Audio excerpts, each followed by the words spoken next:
मुंबई के पेडर रोड इलाके में बीती रात एक गाड़ी से जिलेटिन की 20 छड़ें मिलने से हड़कंप मच गया। मामला इसलिए भी बेहद गंभीर माना जा रहा है क्योंकि जिस जगह ये गाड़ी संदिग्ध तरीके से खड़ी हुई मिली है वहां से कुछ दूरी पर ही रिलायंस इंडस्ट्रीज के चेयरमैन मुकेश अंबानी का घर है। गाड़ी की जानकारी मिलने के बाद मौके पर बम और डॉग स्क्वाड की टीम भी पहुंची और जांच के बाद कार में जिलेटिन की 20 छड़ें बरामद की गई। मामले की गंभीरता को देखते हुए मुंबई में हाई अलर्ट जारी कर दिया गया है। मामले की जांच क्राइम ब्रांच को सौंपी गई है। साथ ही जांच के लिए 10 टीमें बनाई गई हैं। अभी तक जो सीसीटीवी मिला है उसके मुताबिक ये गाड़ी बुधवार की रात करीब 1 बजे इस जगह पर पार्क की गई थी और उसका ड्राइवर कुछ देर बाद गाड़ी से निकलकर चला गया था। शुरुआती जांच में पुलिस को पता चला है कि गाड़ी पर जो फर्जी नंबर प्लेट लगाई गई है वो मुकेश अंबानी की सुरक्षा में चलने वाली एक गाड़ी का नंबर है। साथ ही गाड़ी के अंदर से कुछ और नंबर प्लेट मिली हैं। इसके अलावा गाड़ी के भीतर से एक चिट्ठी भी मिली है। हालांकि ये पता नहीं चल पाया है कि उसमें क्या लिखा है। क्राइम ब्रांच के साथ एटीएस भी मामले की जांच में जुटी है। मुंबई में मुकेश अंबानी के घर के कुछ दूरी पे एक स्कॉर्पियो वैन मिली है। उस स्कॉर्पियो वैन में कुछ जिलेटिन पाया गया है। इसकी पूरी जांच मुंबई क्राइम ब्रांच कर रहा है। जो भी असलियत है जल्द से जल्द सामने आएंगी। तो लगातार तस्वीरें हम आपको दिखा रहे हैं। गाड़ी में नंबर प्लेट मिली है जो कि फर्जी पाई गई है और ये जो विस्फोटक मिला है जिस गाड़ी से उसके पास ही मुकेश अंबानी का घर है। ऐसे में पुलिस जांच में जुटी है। 20 जिलेटिन की छड़ें मिली हैं। तस्वीरें आप देखिए। मुंबई में अब अलर्ट है। रात लगभग 1 बजे विस्फोटक मिला है। इसके बाद अब पुलिस ने वहां पर सुरक्षा भी बढ़ा दी है। भारत इंग्लैंड के बीच नरेंद्र मोदी स्टेडियम में खेले गए पहले टेस्ट मैच में अश्विन का 400वां विकेट एक ऐतिहासिक लम्हा बन गया। इसके साथ ही अश्विन भारत के लिए सबसे तेज 400 विकेट लेने वाले गेंदबाज भी बन गए। अश्विन ने अपने टेस्ट करियर के 77वें मैच में ही 400 विकेट पूरे कर लिए। इससे पहले ये रिकॉर्ड अनिल कुंबले के नाम था जिन्होंने 400 विकेट 85 मैचों में पूरे किए थे, जबकि हरभजन सिंह को 400 विकेट लेने में 96 मैच लगे थे। हालांकि दुनिया में सबसे तेज 400 विकेट लेने का रिकॉर्ड श्रीलंका के मुथैया मुरलीधरन के नाम है जिन्होंने केवल 72 मैचों में ही ये कारनामा कर लिया था।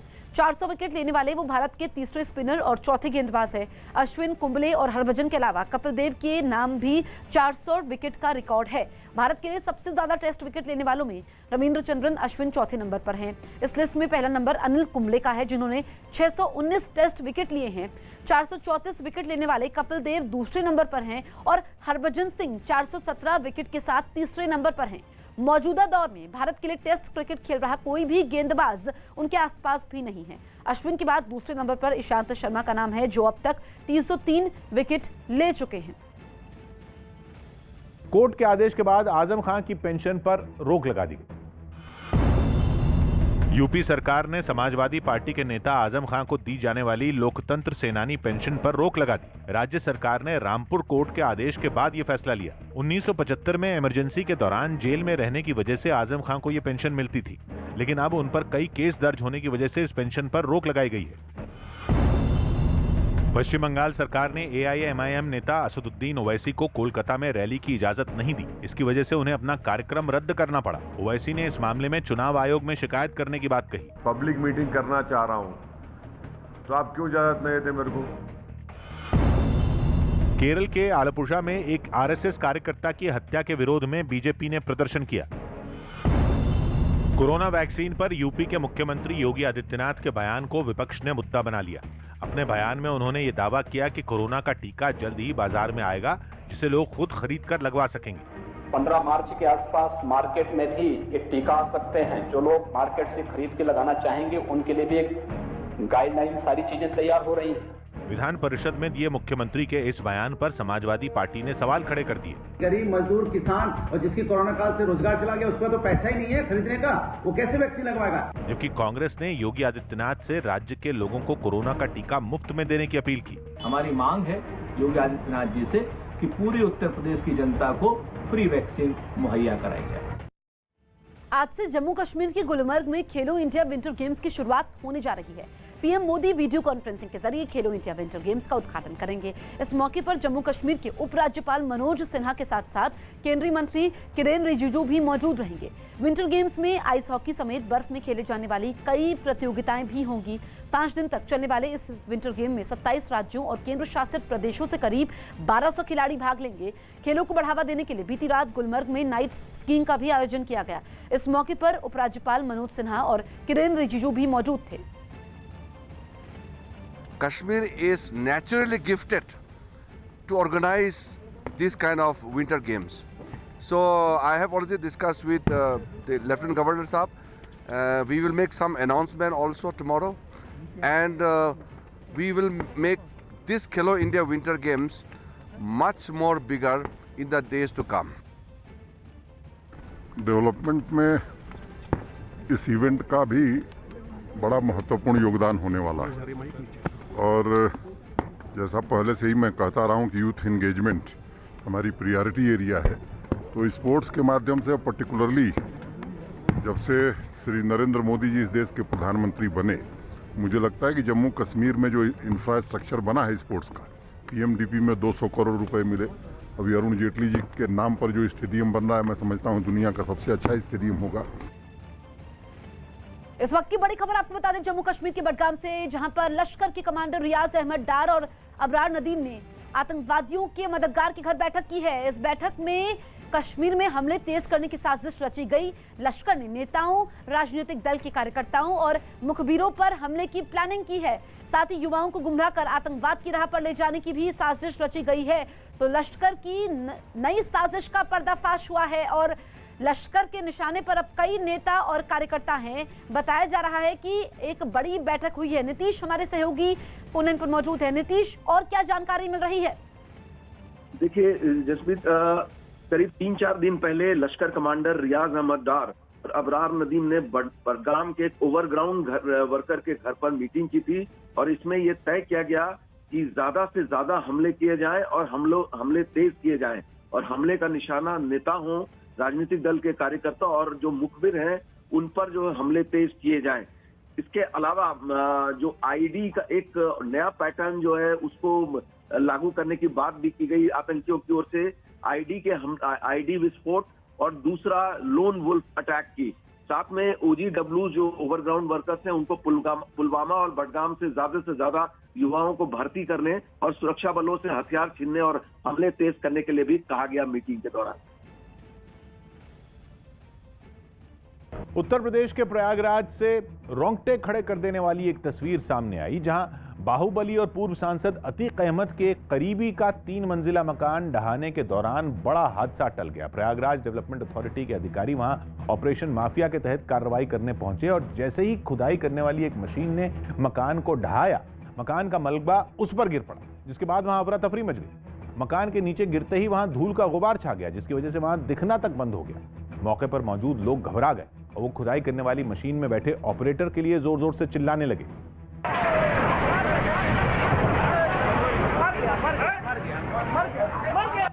धूल हटी तो वहां मौजूद लोग फौरन हादसे वाली जगह पर पहुंचे। वहां पहुंचने पर दिखा कि खुदाई करने वाली मशीन बुरी तरह से मलबे के नीचे दब चुकी है। घटना की सूचना पर पुलिस भी वहां पहुंच गई। बताया गया कि वक्त रहते ऑपरेटर नीचे कूद गया था, जिससे उसकी जान बच गई। इससे पहले प्रयागराज डेवलपमेंट अथॉरिटी के अधिकारी पूरी तैयारी के साथ इस अवैध मकान को गिराने पहुंचे। इस काम में 2 खुदाई करने वाली मशीनें लाई गईं, जो बिना वक्त गंवाए शान से खड़े इस आलीशान मकान को ढहाने के काम में जुट गईं। पूर्णतया अवैध रूप से निर्मित है, इसमें कोई मानचित्र स्वीकृत नहीं है। बताया गया कि इस कार्रवाई के दौरान हुए हादसे में आसपास के कई दूसरे मकानों को भी नुकसान पहुंचा। कंगना रनौत के मामले में मुंबई क्राइम ब्रांच ने एक्टर ऋतिक रोशन को नोटिस भेजकर उन्हें शनिवार को अपना बयान दर्ज करवाने के लिए बुलाया है। इस मामले की जांच क्राइम ब्रांच की क्रिमिनल इंटेलिजेंस यूनिट कर रही है।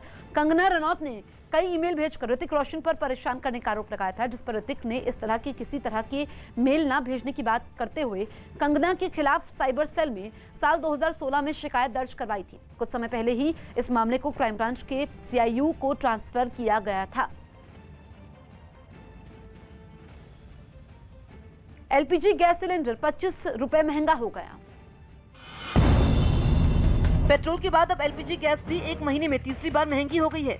इस बार LPG सिलेंडर 25 रुपए महंगा हो गया है। ओडिशा के गंजम जिले के सोनापुर तट पर लगभग 22 फुट लंबी एक विशाल ब्लू व्हेल का रेस्क्यू किया गया। दुर्लभ प्रजाति की इस व्हेल की पहली झलक के लिए वहां पर्यटक काफी खुश दिखाई दिए। हालांकि बाद में व्हेल को वापस समुद्र में भेज दिया गया।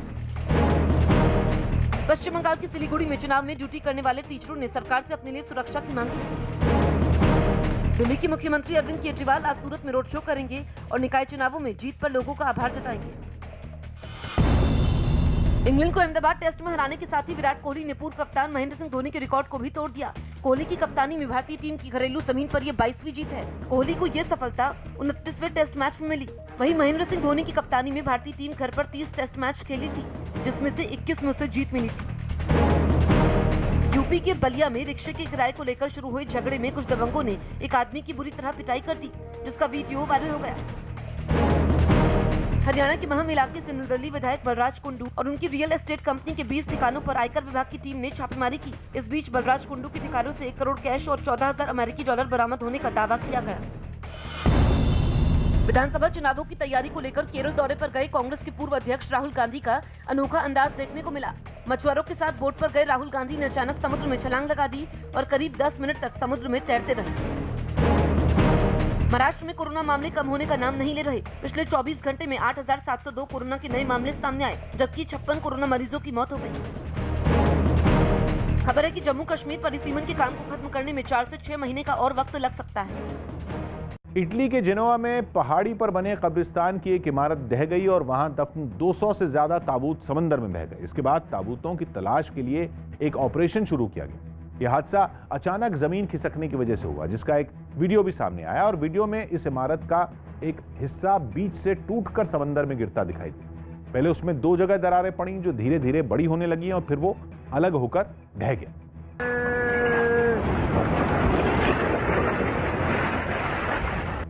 हालात जब संभल गए तो सर्च ऑपरेशन शुरू किया गया। बताया गया कि उस इमारत में लोगों के शव दफन थे जो ताबूतों के साथ समंदर में बह गए, जिनकी तलाश के लिए कई टीमें नाव से समंदर में घूमती नजर आईं। इस हादसे में इमारत का एक हिस्सा पूरी तरह मलबे में बदल गया और कई ताबूत समंदर किनारे पड़े नजर आए। कोरोना के बढ़ते खतरे के बीच महाराष्ट्र के पुलिसकर्मी अब वर्क फ्रॉम होम कर सकेंगे। न्यूज 18 के दिवाकर सिंह की रिपोर्ट है कि महाराष्ट्र में जिस तरह से कोरोना एक बार फिर पैर पसार रहा है, उसको देखते हुए वहां पुलिसकर्मियों को भी घर से काम करने की मंजूरी दे दी गई है। हालांकि इस बीच पुलिस विभाग के ए और बी क्लास के अधिकारियों को ये सुविधा नहीं मिलेगी, यानी उन्हें दफ्तर आना ही होगा, जबकि दफ्तर में काम करने वाले ग्रुप सी और डी के 50% कर्मचारियों को वर्क फ्रॉम होम की मंजूरी रहेगी, यानी इस रैंक के आधे कर्मचारी घर से काम कर सकेंगे। हालांकि वर्क फ्रॉम होम के समय भी उन्हें हमेशा अलर्ट रहना होगा ताकि किसी तरह की जरूरत पड़ने पर उन्हें बुलाया जा सके। इसी तरह जो बाकी 50% पुलिसकर्मी दफ्तर आएंगे, उनमें भी आधे यानी 25% सुबह 9 बजे से 4 बजे तक की शिफ्ट में, जबकि बाकी के 25% सुबह 11 से 5 बजे तक काम करेंगे। दिल्ली की सड़कों पर घूम रहे बेखौफ बदमाश पुलिस को भी निशाना बनाने से नहीं चूक रहे हैं। दिल्ली के भलसवार डेरी इलाके में पुलिस पिकेट पर ड्यूटी कर रहे सिपाही को बाइक सवार बदमाशों ने गोली मारी। वारदात को अंजाम देने के बाद अपराधी बाइक को वहीं छोड़कर फरार हो गए, जिसके बाद बुरी तरह घायल हालत में सिपाही को अस्पताल में भर्ती करवाया गया, जहां उसकी हालत गंभीर बनी हुई है। खबर के मुताबिक सिपाही ने बाइक सवार बदमाशों को जांच के लिए रोकने की कोशिश की थी, लेकिन वो नहीं रुके और सिपाही को गोली मारकर फरार हो गए। हालांकि अफरा तफरी में वो बाइक से फिसल गए और बाइक मौके पर ही छोड़कर फरार हो गए। घटना के बाद पुलिस ने टीम बनाकर आरोपियों की तलाश तेज कर दी है। प्रधानमंत्री सुबह खेलो इंडिया विंटर गेम्स का उद्घाटन करेंगे। प्रधानमंत्री मोदी वीडियो कॉन्फ्रेंसिंग के जरिए सुबह खेलो इंडिया विंटर गेम्स का उद्घाटन करेंगे। जम्मू कश्मीर के गुलमर्ग में इसका आयोजन किया जाएगा, जहां आइस हॉकी समेत बर्फ में खेले जाने वाली कई प्रतियोगिताएं होंगी। कश्मीर के बच्चों को भी मैं बधाई देना चाहता हूं कि ये खेलो इंडिया विंटर गेम्स के माध्यम से उनको और मौका मिलने जा रहे हैं। मुंबई में कारोबारी पर सनी लियोनी की गाड़ी का नंबर इस्तेमाल करने का आरोप लगा। इस मामले में पुलिस ने आरोपी कारोबारी को गिरफ्तार कर लिया। कई बार ट्रैफिक नियम तोड़ने का चालान मिलने के बाद सनी लियोनी ने पुलिस में इसकी शिकायत की थी, जिसके बाद मामले का पता चला। पुलिस ने हिरासत में लिया है और गाड़ी भी जब्त की गई है। उत्तरी दिल्ली नगर निगम ने चांदनी चौक के हनुमान मंदिर को दोबारा न तोड़ने के लिए एक प्रस्ताव पारित किया। अब यह प्रस्ताव दिल्ली सरकार की धार्मिक कमेटी को भेज दिया गया। 2 दिन पहले उत्तरी दिल्ली नगर निगम ने चांदनी चौक के हनुमान मंदिर मामले में सभी दलों की बैठक बुलाई थी। इसी बैठक में इस मंदिर को वैध बनाने के प्रस्ताव पर चर्चा हुई थी, जिसका सभी दलों ने समर्थन किया था। मध्य प्रदेश के ग्वालियर में हिंदू महासभा के नेता बाबूलाल चौरसिया के कांग्रेस में शामिल होने पर घमासान छिड़ गया। बाबूलाल चौरसिया उस वार्ड से पार्षद हैं जहां इकलौता नाथूराम गोडसे का मंदिर है। कांग्रेस में शामिल होकर के महात्मा गांधी जी की एक लाठी बनने जा रहा हूं। बीजेपी ने हिंदू महासभा के नेता के कांग्रेस में शामिल होने पर कमलनाथ पर हमला बोला। गांधी के विचार के खिलाफ जाकर क्या वो राजनीति करने लगे, ये एक बड़ा प्रश्न है। कांग्रेस ने भी बीजेपी के हमले पर पलटवार किया। यदि गोडसे को पूजने वाले महात्मा गांधी की विचारधारा को स्वीकार करते हैं तो इसमें भारतीय जनता पार्टी को क्या आपत्ति है? कोरोना वैक्सीन के जरिए दुनिया के 60 से अधिक देशों की कोरोना से लड़ने में मदद करने पर विश्व स्वास्थ्य संगठन के प्रमुख टेड्रोस एडेनोम घेब्रेयेसस ने भारत और पीएम मोदी की जमकर तारीफ की है। इतना ही नहीं, टेड्रोस ने ट्वीट करते हुए दुनिया के दूसरे बड़े देशों को भी भारत से सीख लेने की सलाह दी है। भारत में कोरोना से लड़ने के लिए वैक्सीनेशन का काम 16 जनवरी से शुरू हो चुका है। इसके अलावा भारत अपने पड़ोसी देशों के साथ साथ दुनिया के दूसरे देशों को भी वैक्सीन पहुंचा रहा है। टेड्रोस ने ट्वीट करते हुए लिखा कि वैक्सीन के लिए भारत और भारत के पीएम नरेंद्र मोदी का शुक्रिया। आपकी कोवैक्सीन और कोविड-19 वैक्सीन दुनिया के साथ साझा करने से 60 से अधिक देशों में हेल्थ वर्कर और दूसरे लोगों का वैक्सीनेशन शुरू करने में मदद मिली है। मुझे उम्मीद है कि दुनिया के दूसरे देश भी आपसे सीख लेंगे। दिल्ली में बीजेपी महिला मोर्चा के कार्यकर्ताओं ने केजरीवाल सरकार के शिक्षा मंडल के खिलाफ जोरदार प्रदर्शन किया। कुछ दिन पहले दिल्ली के शिक्षा विभाग के निदेशक का एक वीडियो वायरल हुआ था जिसमें वो सभी बच्चों को पास करने का भरोसा देते नजर आए थे, लेकिन उनके इसी बयान पर बीजेपी ने केजरीवाल सरकार को घेरना शुरू कर दिया। बीजेपी महिला मोर्चा की कार्यकर्ता शिक्षा मंत्री मनीष सिसोदिया के घर का घेराव करने पहुंच गई।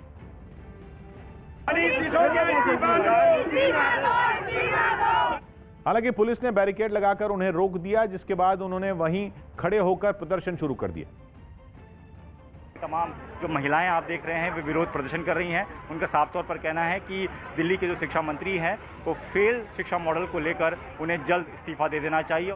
दिल्ली बीजेपी के अध्यक्ष आदेश गुप्ता इस प्रदर्शन की अगुवाई कर रहे थे, जिन्होंने शिक्षा विभाग के निदेशक के साथ मनीष सिसोदिया पर भी कार्रवाई की मांग की। एजुकेशन डायरेक्टर को तुरंत बाहर का रास्ता दिखाए और मनीष सिसोदिया और दिल्ली सरकार से जवाब तलब किया जाए। यही नहीं, उन्होंने केजरीवाल सरकार के शिक्षा मॉडल को हर मोर्चे पर फेल बताया और उपराज्यपाल से इस मामले में कार्रवाई की अपील की। सीमा पर भारत के सख्त रुख का असर अब चीन के बाद पाकिस्तान पर भी पड़ने लगा है। पाकिस्तान दोनों देशों के बीच हुए सभी समझौतों का पालन करने के लिए राजी हो गया। न्यूज़ 18 के संदीप बोल की रिपोर्ट है कि भारत और पाकिस्तान के director general of military operations के बीच हॉटलाइन पर बात हुई, जिसमें दोनों देशों के बीच जारी तनाव और सीमा पर शांति बनाए रखने के मुद्दे पर काफी देर तक चर्चा हुई। इस बातचीत में पाकिस्तान की तरफ से भरोसा दिया गया कि अब उसकी ओर से सीजफायर नहीं तोड़ा जाएगा। साथ ही पाकिस्तान ने सभी समझौतों का सख्ती से पालन करने पर भी हामी भरी। यही नहीं, दोनों देशों के बीच इस बात पर भी सहमति बनी कि अगर कोई गलतफहमी पैदा होती है तो उसे हॉटलाइन या फ्लैग मीटिंग के जरिए दूर किया जाएगा। इन समझौतों से पहले पाकिस्तान लगातार भारतीय इलाकों में गोलीबारी कर रहा था। अगर सिर्फ पिछले साल की बात करें तो उसने 4700 से भी ज्यादा बार सीजफायर तोड़ा, लेकिन भारतीय सेना ने जिस तरीके से उसे मुंह तोड़ जवाब दिया, उससे पाकिस्तान के होश उड़ गए और वो समझौतों पर सहमति के लिए राजी हो गया। चुनाव से कुछ महीने पहले प्रधानमंत्री ने तमिलनाडु को बहुत सारे विकास कार्यों की सौगात दी। उन्होंने वहां के कोयम्बतूर में 12,400 करोड़ की बिजली परियोजनाओं और विकास कार्यों की शुरुआत की, जिसके बाद वो एक रैली को संबोधित करने के लिए रवाना हुए और रास्ते में उनका शानदार स्वागत किया गया। जिस समय पीएम अपनी गाड़ी में बैठकर रैली की जगह जा रहे थे, सड़क के दोनों तरफ का नजारा देखते बना, क्योंकि वहां किसी ने नाचते हुए तो किसी ने ढोल बजाकर उनका स्वागत किया। यही नहीं, सड़क किनारे पारंपरिक वेशभूषा में सजे कलाकार भी नजर आए। पीएम के लिए लोगों की दीवानगी का आलम यह था कि पूरे रास्ते वो हाथ हिलाकर उनके तमिलनाडु आने पर खुशी जताते रहे। प्रधानमंत्री ने भी उसी उत्साह के साथ उन्हें हाथ हिलाकर जवाब दिया, जिसके बाद उन्होंने कोयम्बतूर में जनसभा को संबोधित करते हुए ये संकेत दिया कि इस बार तमिलनाडु के चुनाव में विकास का मुद्दा अहम होगा। The only politics people will accept is politics of development and good governance. अपनी इस सभा से प्रधानमंत्री ने ये संदेश भी दिया कि छोटे कारोबारी और छोटे किसान उनकी सरकार की प्राथमिकताओं में शामिल हैं। Small businessmen and small farmers. The NDA government has given top most priority to these two sections. BJP ये ऐलान कर चुकी है कि इस बार के चुनाव में उसका गठबंधन सत्ताधारी पार्टी AIADMK के साथ जारी रहेगा। हैदराबाद में किताब के विमोचन के मौके पर आरएसएस प्रमुख मोहन भागवत ने अखंड भारत का जिक्र किया और इशारों ही इशारों में पाकिस्तान समेत भारत के हिस्से से अलग होने वाले देशों पर निशाना साधा। गांधार का अफगानिस्तान बन गया, जिस दिन बन गया होगा उस दिन से अब तक अफगानिस्तान में सुख शांति है क्या? पाकिस्तान बना उस दिन से अब तक पाकिस्तान में सुख शांति है क्या?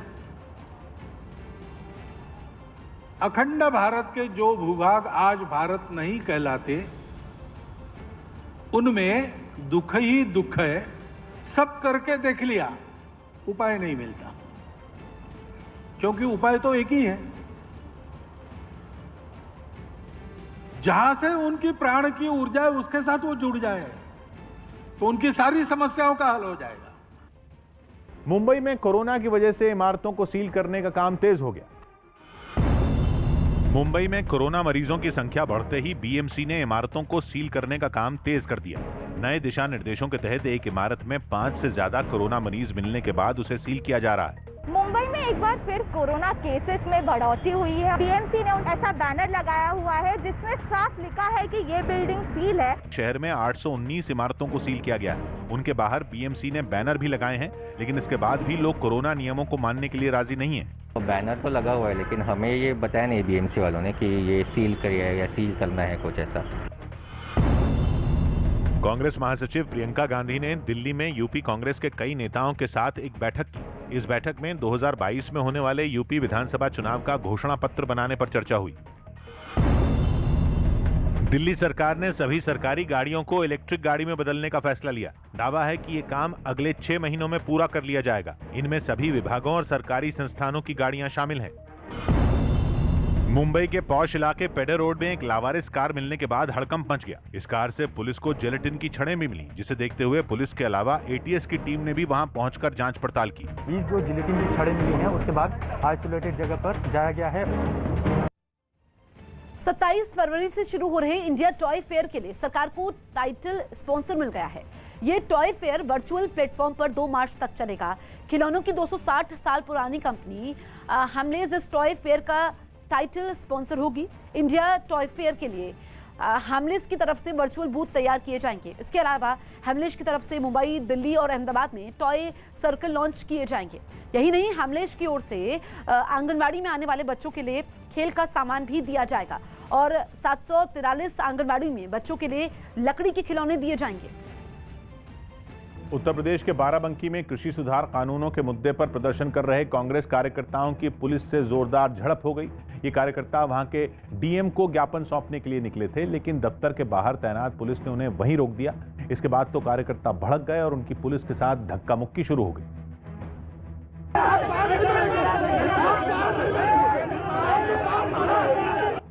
कार्यकर्ता डीएम से मिलने की जिद पर अड़े रहे, हालांकि पुलिस ने उन्हें अंदर नहीं जाने दिया।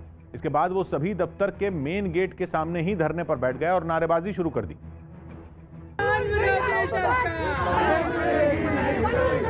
प्रदर्शनकारियों ने कृषि सुधार कानूनों के वापस नहीं होने तक प्रदर्शन जारी रखने की चेतावनी भी दी। जब तक के किसान के काले कानून वापस नहीं ले लेती सरकार, तब तक के आंदोलन जारी रहेगा। इससे पहले इन कार्यकर्ताओं ने केंद्र सरकार की नीतियों के विरोध में मार्च निकाला और फिर वहां से नारेबाजी करते हुए डीएम के दफ्तर पहुंच गए। लगभग 4 महीने पहले अजरबैजान के साथ जंग लड़ना अर्मेनिया को इतना भारी पड़ा कि वहां राजनीतिक संकट खत्म होने का नाम ही नहीं ले रहा। वहां के पीएम निकोल पाशिन्यान ने सनसनीखेज दावा किया कि सेना ने उनकी सरकार का तख्तापलट करने की कोशिश की, जिसके बाद अपने लिए समर्थन जुटाने के लिए वो राजधानी येरेवान में भारी भरकम हुजूम के साथ पैदल सड़क पर निकल गए। उन्हें अपने मंत्रियों का तो साथ मिला ही, मार्च में उनके परिजन भी नजर आए। मेगाफोन के जरिए उन्होंने जनता से बातें भी की। इसके बाद निकोल पाशिन्यान ने एक बड़ी रैली को भी संबोधित किया, जहां दूर दूर तक भीड़ ही भीड़ नजर आई। इस रैली को पीएम के शक्ति प्रदर्शन के तौर पर देखा जा रहा है। नागोर्नो काराबाग की जंग के बाद से ही अर्मेनिया में पीएम के इस्तीफे की मांग उठ रही है।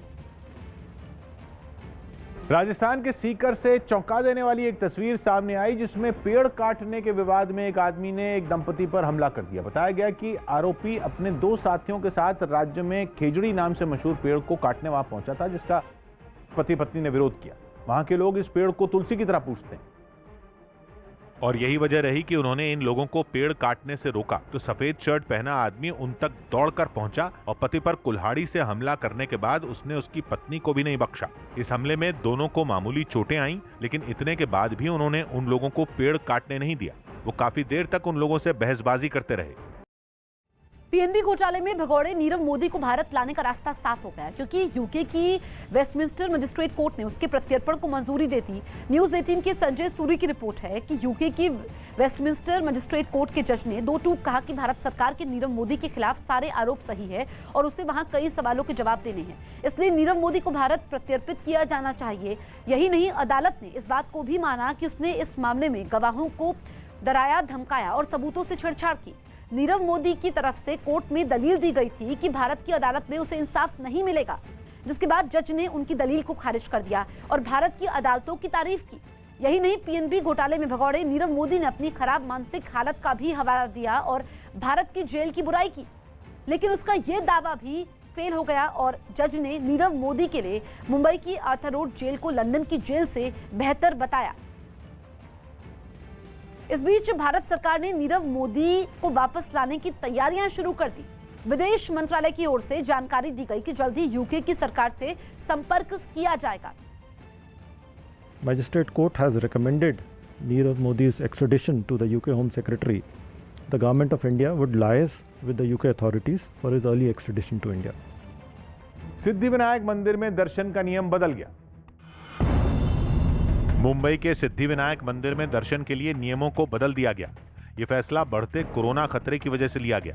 नए नियमों के तहत अब लोगों को दर्शन के लिए ऐप के जरिए अपना रजिस्ट्रेशन करवाना होगा। इसके बाद उन्हें मंदिर दर्शन के लिए दिन और वक्त बताया जाएगा। इस ऐप के जरिए लोग अपनी जरूरत के हिसाब से दर्शन का दिन और समय चुन सकते हैं। जैसे 8 बजे मंदिर खुलेगा, रात को 9 बजे तक आप दर्शन कर सकोगे।